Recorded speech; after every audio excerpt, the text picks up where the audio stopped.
Hello, কি বলছেন? আমি ঐশিনী বলছি। হ্যাপি মনি, বলুন। প্রিয়ম, এসব তুমি কি শুরু করেছো? এসব আমি কি শুনছি? তুমি নাকি 50 লক্ষ টাকার বিনিময়ে ডিভোর্স পেপারে সাইন করে দিয়েছো। এসব কি হচ্ছেটা কি প্রিয়ম? আপনাকে এসব কথা কে বললো? কে বলবে আবার? তোমার শাশুড়ি মা বললো। প্রিয়ম, প্রিয়ম আমার কথাটা শোনো।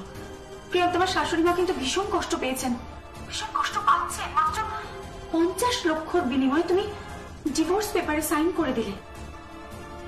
নিজের হাতে নিজের গড়া সংসারটাকে ভেঙে দিচ্ছ ভাবে।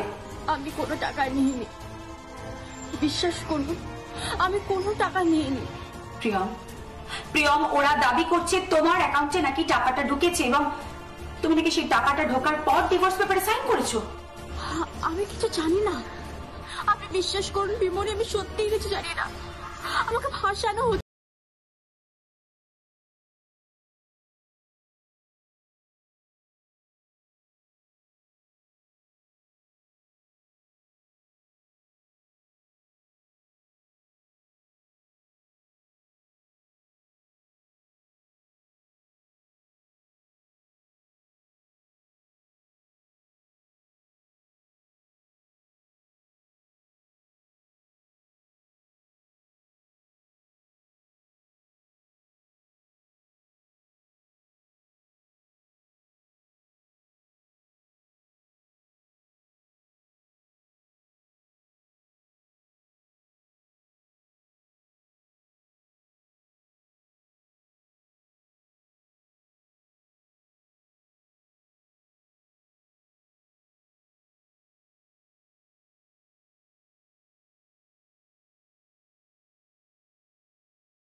ভালোবাসি কিনা?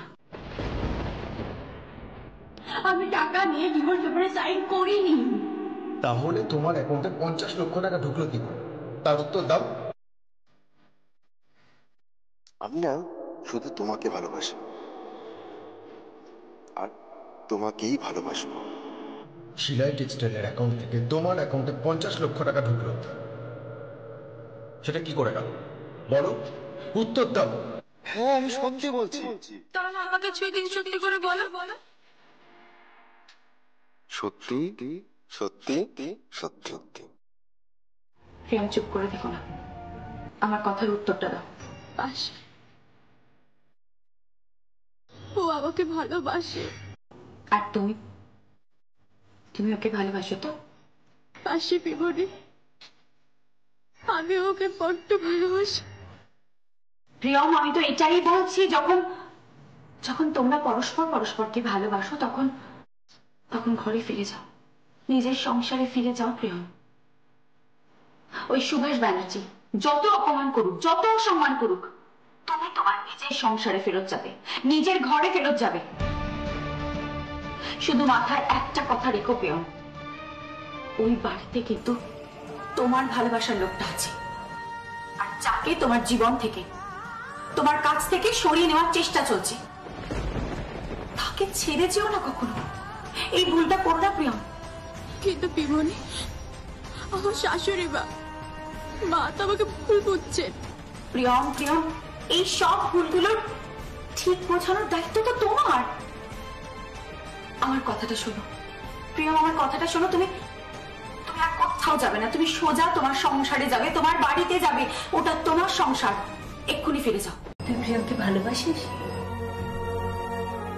বাসি, কিন্তু কিন্তু আমি এখন এটা বুঝতে পারছি না মম, প্রিয়ম বাসে কিনা। আমি তো এখন কিছুই বুঝতে পারছি না মম, সবকিছুই কেমন একটা ধাঁধার মতো হয়ে গেছে আমার কাছে। আমার আমার ভালো লাগছে না মম, তুমি ফিরে এসো না। ফিরবো বাবা, নিশ্চয়ই ফিরবো। আমার বাড়িতে আমি ফিরবো, আমার সংসারে আমি ফিরবো। আমার সংসারটা তো একটা ছোটখাটো সংসার নয়। আমার সংসারটাতে শুধু আমার ছেলে, আমার স্বামী, আমার দেওর, এদেরকে নিয়েই নয়, সিলাই টেক্সটাইলের অগুন্তি কর্মচারী, তারা সবাই আমার সংসারের সদস্য। আমাকে তো ফিরতেই হবে, সকলের জন্য আমাকে ফিরতে হবে। কিন্তু কিন্তু প্রিয়ম ঠিক কি চাইছে আমি তো বুঝতে পারছি না। কেন ডিভোর্স পেপারে সাইন করলো, কেন ও টাকা নিল?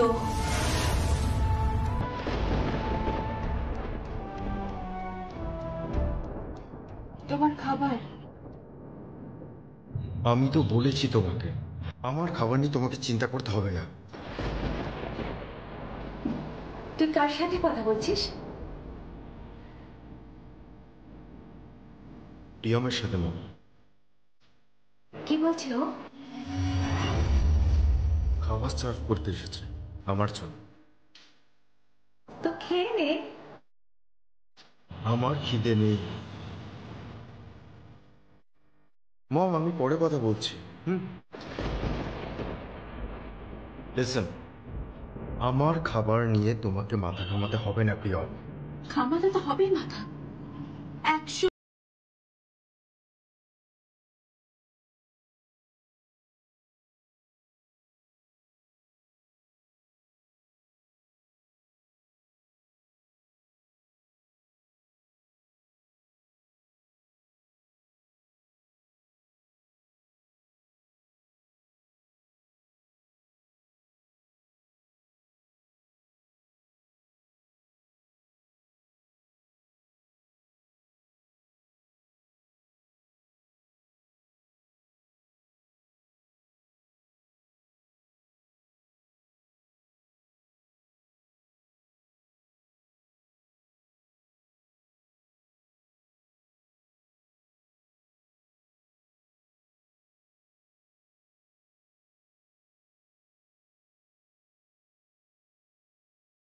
100এই কথাগুলো বলে খুব ভালো হতো প্রিয়ম।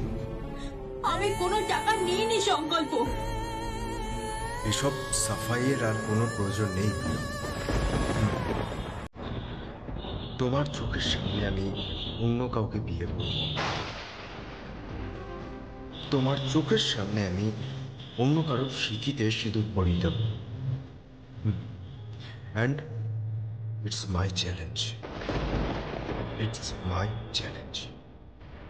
শুধু একটা কথা বলে যাও, তুমি আমাকে ভালোবাসো। বলো না, ভালোবাসো। আনফর্চুনেটলি তোমাকে। কি বলো, বলো না সংকল্প, বলো সংকল্প, সংকল্প বলো না সংকল্প।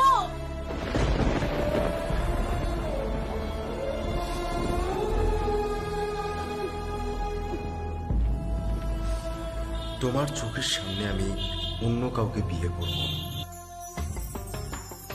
তোমার চোখের সামনে আমি অন্য কারোর সিঁথিতে সিঁদুর পরিয়ে দেব। And it's my challenge, it's my challenge. জীবনের কিছু এভাবে হারিয়ে যেতে দিও না প্রিয়, এভাবে হারিয়ে যেতে দিও না।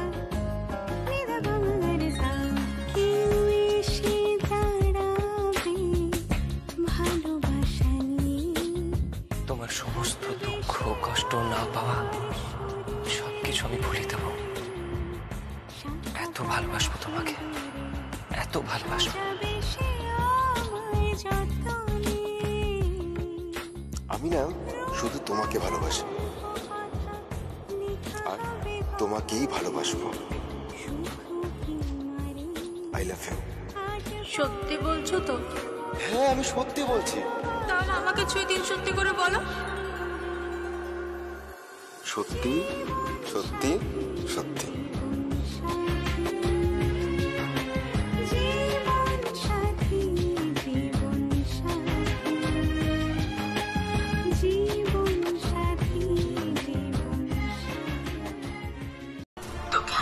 কথা বলছি, এই কথাটা যেন পৃথিবীতে কেউ না জানে।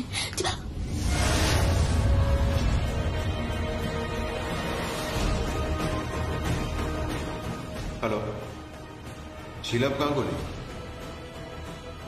কোথায় তুমি? তুমি কোথায়? শোনো, তুমি যেখানেই থাকো না কেন, তোমাকে আমি ট্রেস করব, তোমাকে খুঁজে বের করবো, আর তারপর আমি তোমাকে অ্যারেস্ট করব। তোমাকে হাজতে তুলে দিয়ে না, তোমাকে আমি এমন শাস্তি দেব, সেটা দেখার পর আর কেউ কারোর সঙ্গে বিশ্বাস ভঙ্গ করবে না। তোমাকে কিভাবে বিশ্বাস করেছিল আমার পরিবারের লোকজন, আমার মম বিশ্বাস করেছিল, আমি বিশ্বাস করেছিলাম, আর তার পরিবর্তে তুমি কি দিলে? টাকা চাই, টাকা চাই তোমাদের। তো টাকা যখন চাই, তখন তোমরা দুই বোন আমাদের কাছে টাকা চাইতে পারতে, দিয়ে দিতাম। ভদ্রভাবে কথা বলুন সংকল্প। ক্রিমিনালদের সঙ্গে আমি ভদ্রভাবে কথা বলি না। আর কতদিন, হ্যাঁ, আর কতদিন এভাবে লুকিয়ে থাকবে? আমার লোকজন না তোমার প্রত্যেকটা পদক্ষেপের ওপর কড়া নজর রাখবে। চিরুনি তল্লাশি চালানো হচ্ছে, তোমাকে যেখানেই পাবে না সেখান থেকে তুলে আনবে, আর তারপর তোমার যা পানিশমেন্ট হবে না। তার যা পানিশমেন্ট আছে আপনি আমাকে দিন, কিন্তু আমার বোনকে কেন পানিশমেন্ট দিচ্ছেন? আপনাকে ভালোবাসে সংকল্প, ও আপনার সাথে সংসার করতে চায়। থাক, ওর অ্যাকাউন্টে 50 লক্ষ টাকা ক্রেডিট হয়েছে, আর সেটা জল জল করছে, দেখা যাচ্ছে সেটা। বুঝতে পেরেছ? আমি তো ভাবতেও পারিনি যে মাত্র 50 লক্ষ টাকায় তোমাদের বিবেক, তোমাদের মূল্যবোধ সবকিছু বিক্রি হয়ে যাবে।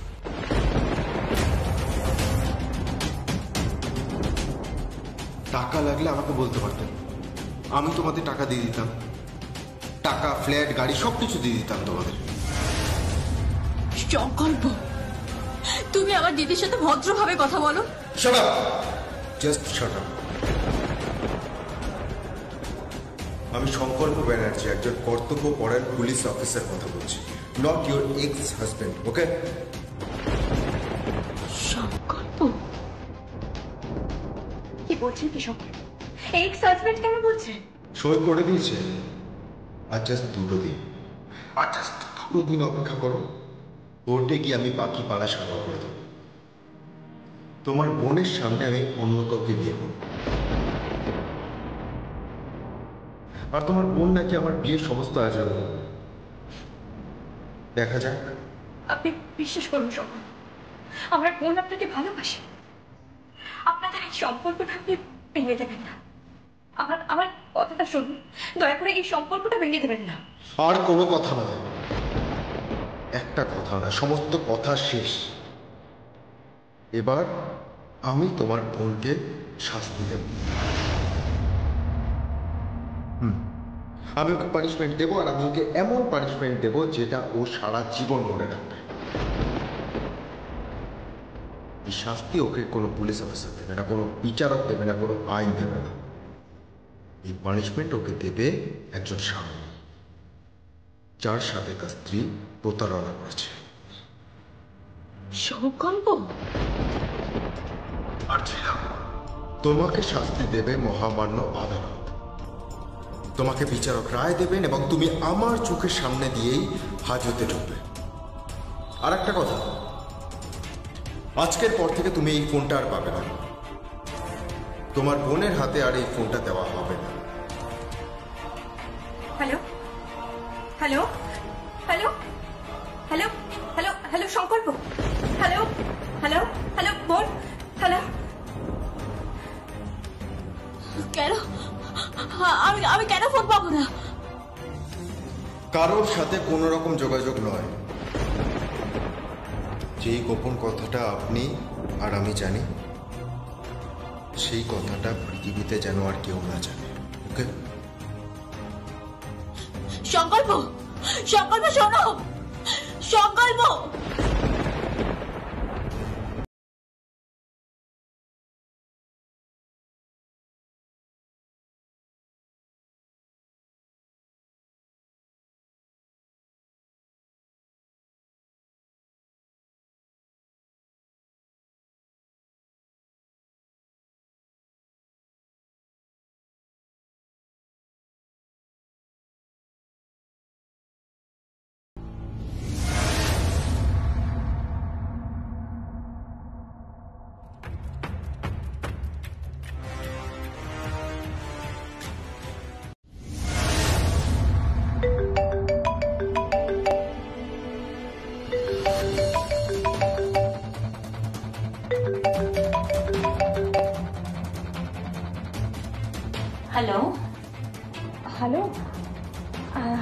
আন্টি আমি সুনিধি বলছি। সুনিধি? কোন সুনিধি? আমি উত্তীয় বাসুর মেয়ে সুনিধি বলছি আন্টি।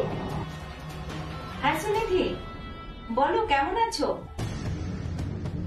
এতদিন পর? কোথা থেকে বলছো? হ্যাঁ আন্টি, আমি এখন আপনার বাড়িতেই সংকল্পের কাছে এসেছি।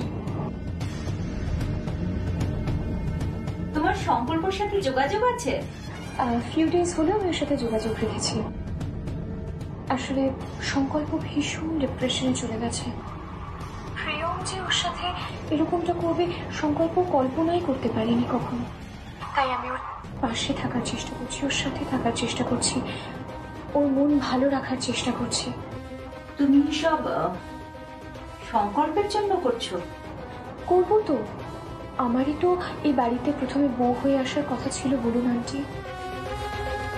আমার চাল চলন, আমার পোশাক আশাক এসব দেখে আপনি আমাকে রিজেক্ট করেছিলেন। আমি মানছি আন্টি, আমি ভুল ছিলাম। আমি ড্রিঙ্ক করতাম, আমি সুইমিং করতাম, আমি বন্ধুদের সাথে লং ড্রাইভে যেতাম, আমি ছোট ছোট পোশাক পরতাম। আমি জানি আন্টি আপনি যে ধরনের মেয়েকে বাড়ির বউ হিসেবে পছন্দ করেন, আমি সেই ধরনের মেয়ে ছিলাম। কিন্তু বিশ্বাস করুন আন্টি, এখন আমি নিজেকে একদম পাল্টে ফেলেছি, একেবারে পাল্টে ফেলেছি আন্টি, আপনি বিশ্বাস করুন। আন্টি আন্টি এখন এখন আমি একটা গরদের শাড়ি পরে রয়েছি। বিশ্বাস করুন, একটু পরেই পৌঁছে দেব ঠাকুর ঘর পরিষ্কার করে। এখন তো এই বাড়িতে পুজোও বন্ধ হয়ে গেছে। আপনারা ব্রাহ্মণ, ব্যানার্জি পরিবার, এই বাড়িতে পুজো আচ্ছা না হলে কেমন একটা লাগে না বলুন আন্টি। আমি নিজেকে ধীরে ধীরে পাল্টে ফেলছি। উইথ ইওর পারমিশন আমি সংকল্পের পাশে এখন থাকতে পারি তো? বলুন না আন্টি, এখন সংকল্পের পাশে কাউকে প্রয়োজন, বলুন না আন্টি। প্রিয়ম? আমাকে সুভাষ আঙ্কেল বলেছে আন্টি। আসলে সুভাষ আঙ্কেল আরশি আন্টি ভীষণ আপসেট হয়ে পড়েছে। উনি বললেন যে এই টাকা দিয়ে নাকি প্রিয়ম বিজনেস করবে, একটা ছোট ফ্ল্যাটও কিনেছে, গাড়ি কিনেছে। ওর চিন্তা ভাবনা ভীষণ কুৎসিত, ভীষণ নোংরা আন্টি, আপনি বুঝতে পারেননি। যতই হোক একটা পেডিগ্রির ব্যাপার আছে না।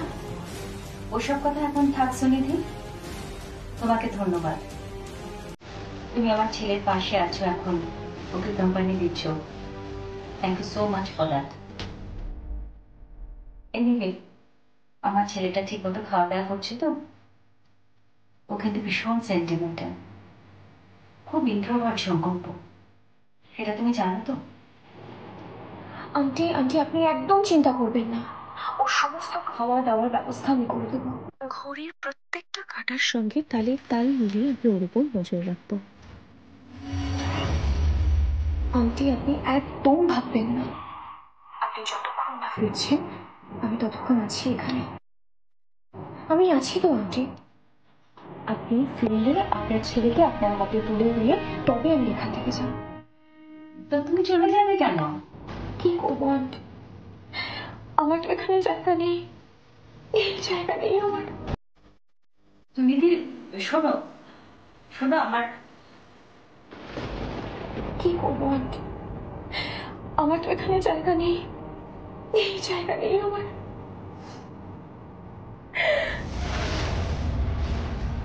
ও মা, তুমি তুমি কখন এলে? তুমি এত মিথ্যাবাদী! এরকম একটা পোশাক পরে তুমি বলছো তুমি বড়দের শাড়ি পরে আছো? এত বড় একটা মিথ্যা কথা বললে তুমি। আর কোন পুজো বন্ধ হয়েছে? আমি এই বাড়ির বউ, এখনো বেঁচে আছি আমি।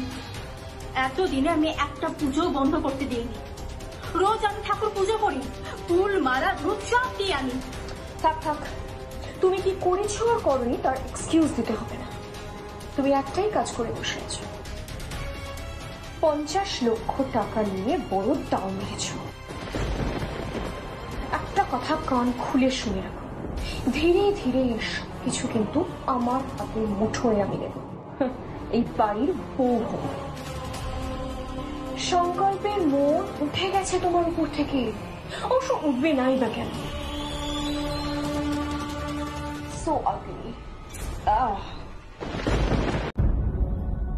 টগর, টগর, তোর দাদাবাবু চলে আসবে, খাবারটা গরম করে নে।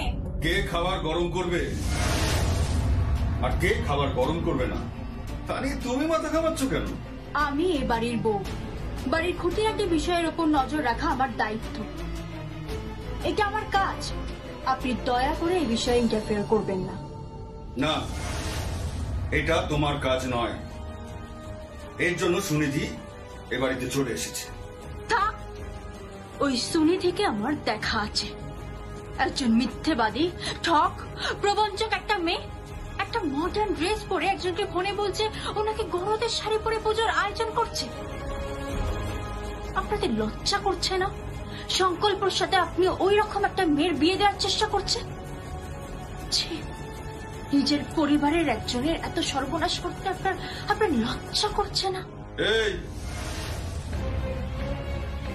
গলা উঁচু করে কথা বলো না, আমি পছন্দ করি না। তাছাড়া আমি শোরুম থেকে তোমাকে তাড়িয়ে দিয়েছিলাম না, হ্যাঁ? তারপরে তুমি এ বাড়িতে এসছো কেন? বেরিয়ে যাও, এই বাড়ির থেকে বেরিয়ে যাও। আমি কোথাও বেরোবো না। এটা আমার স্বামীর ঘর, আমার স্বামীর ঘরের ওপর আমার অধিকার আছে। তোমার স্বামীর ঘর, তোমার স্বামীর ঘর বিক্রি হয়ে গেছে। ওই যে 50 লক্ষ টাকা যেটা তোমার ব্যাংক অ্যাকাউন্টে ঢুকেছে, আর সেই টাকাটা নিয়ে তোমার দিদি চম্পট দিয়েছে। তারপর আবার গয়নাও চুরি করেছে। চোর চোর, তোমরা হচ্ছ চোর। এই বাড়ির আত্মীয় হওয়ার কোনো যোগ্যতা তোমাদের নেই। মুখ সামনে কথা বলুন কাকাই। স্যার, সুভাষ ব্যানার্জি, আপনি নামতে নামতে এতটা নিচে নেমে যাবেন আমি তো ভাবতে পারিনি। এখান থেকে বের করে দেওয়ার আপনি কে? তাহলে তুমি এখান থেকে যাবে না? না, আমি যাব না। তুমি কেন বুঝতে পারছো না? তোমার সমস্ত পথ বন্ধ হয়ে গেছে, তাই এখান থেকে তোমাকে চলে যেতেই হবে। আমি যাব না, আমি যাব না। তাহলে তো মোক্ষম চালটাই চালতে হয়। কি চাল? আরে দাঁড়াও দাঁড়াও, এখনো যে ব্রহ্মাস্ত্রটা রয়েছে। বৌমা,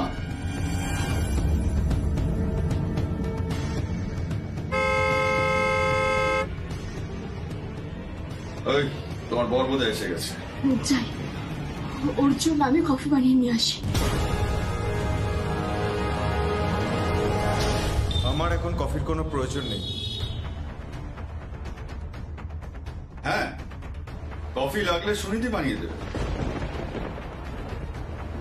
সুনিধি তো আছেই, আর সংকল্প তোর টেক কেয়ার করবার জন্য সুনিধি এই বাড়িতে আছে। বাড়ির বউ থাকতে সুনিধি সব কাজ কেন করবেন? বাড়ির বউ? এখনো তুমি নিজেকে এ বাড়ির বউ বলে জাহির করছো। কি আছে তোমার? এই বাড়ির বউ হওয়ার কি যোগ্যতা আছে তোমার? একটা ভালো ছেলেকে পেয়ে তোমার বাবা মা তাকে চিট করেছে, ঠকিয়েছে, আর তোমার দিদি প্ল্যান করে আমাদের বাড়ির ছেলের ঘাড়ে তোমাকে চাপিয়েছে। কি ভেবেছিলে কতদিন আর ভালো মানুষের মুখোশ পরে থাকবে? মুখোশ খসে পড়লো তো, ঝুলি থেকে বেড়াল বেরোলো তো, কি তাই না? ভদ্রভাবে কথা বলুন কাকাই। আপনার সামনে আপনার স্ত্রীকে অপমান করছে আর আপনি কিচ্ছু বলবেন না? কি বলবো আমি? হ্যাঁ, কি বলবো? এই তো এক্ষুনি আমি আমার বড় শালিকাকে দেখে এলাম, ফসকে গেল হাত থেকে। হাত থেকে ফসকে গেল, না হলে আজকেই আমি ওকে অ্যারেস্ট করতাম, আর কাল সকালবেলা আমি ওকে কোর্টে চালান করতাম। আমার মমের নামে মিথ্যে এফআইআর দায়ের করা, আমার মমের নামে মিথ্যে ফৌজদারি মামলা দায়ের করা, এর ফল ওকে ভুগতে হবে, এর ফল ওকে ভুগতে হবে। হ্যাঁ, তোমরা সবাই মিলে আমাকে ঠকিয়েছো, তোমরা সবাই মিলে আমাকে ঠকিয়েছো। ঠকাওনি তুমি, তুমি বারবার ওকে ঠকিয়েছো। ও ভাই তো সংকল্প, তুমি তো অনেক কথা বলা হয়নি। কি? 50 লক্ষ টাকা দিয়ে উনি একটা ফ্ল্যাট কিনছেন। আপনি কি বলছেন কি? হ্যাঁ, কিনেছো। আমি সব খবর রেখেছি। ও আবার একটা বয়ফ্রেন্ডও জুটিয়েছে।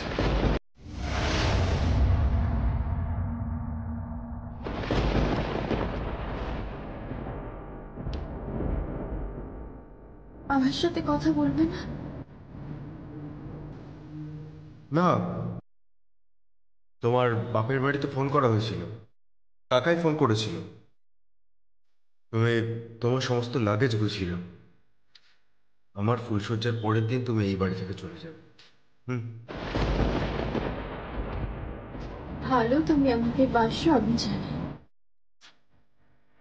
কিন্তু এমন কি দুঃসময় যে তুমি আমাকে ভালোবাসার সত্ত্বেও আরো একবার ফুলসজ্জার কথা বলছো আমার সামনে? কেন সংকল্প?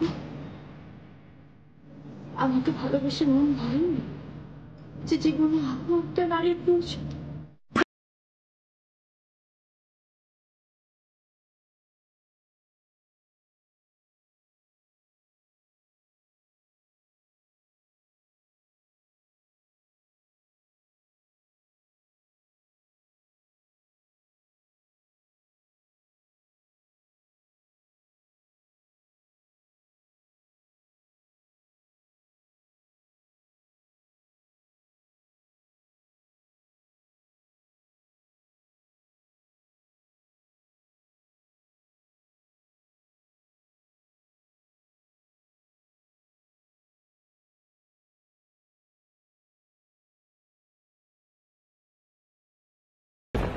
তোমার অ্যাকাউন্টে ওই 50 লক্ষ টাকা তোমার নামে ঢুকেছে শিলাই টেক্সটাইলের অ্যাকাউন্ট থেকে, আর সেই 50 লক্ষ টাকা নিয়েই তুমি ডিভোর্স পেপারে সাইন করে দিয়েছো। আনফরচুনেটলি নেক্সট উইকের মধ্যে আমাদের ডিভোর্স হয়ে যাচ্ছে, আর তারপর আমি সম্পূর্ণ লিগালি আইনতভাবে ওই বিয়ের পিড়িতে বসতে পারি। পৃথিবীর কোনো শক্তি আমাকে আটকাতে পারবে না। শক্তি তো আছে,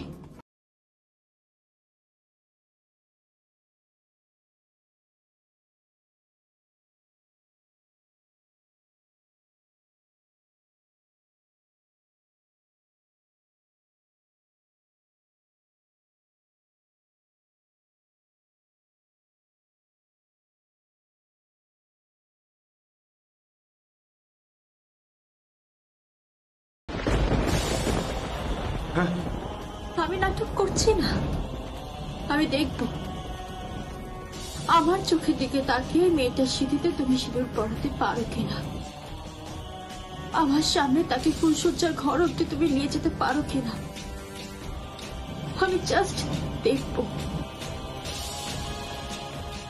হ্যাঁ, দেখতে পাবে, দেখতে পাবে। তোমার সেই আশা আমি পূর্ণ করব, বাট প্লিজ তুমি আমার সামনে একদম আসবে না, একদম আসবে না তুমি আমার সামনে। এত ঘৃণা,